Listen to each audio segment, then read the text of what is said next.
But let's now talk about the gains. What does this really mean now for India and China? And it's all about the economy after all, isn't it? So let's first talk about India's EV sector and the benefits it could have from these improved ties with China. We could access cheaper batteries, advanced EV technology from China, and this would help accelerate domestic EV adoption and also reducing the costs for consumers. So that's a big benefit for India.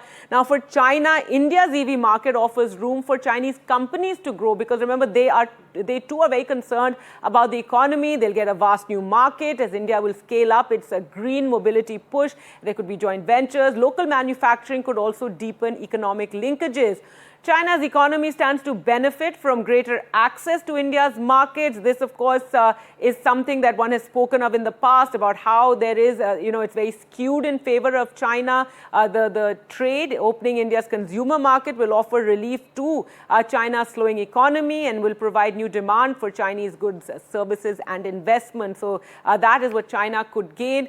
China, remember, has assured India it will address the need for rare earth minerals, and that is something that India is looking forward to. India's clean energy, electronics industries depend on rare earths, and China's assurances eases those supply concerns and to support India's ambition, tech ambition there.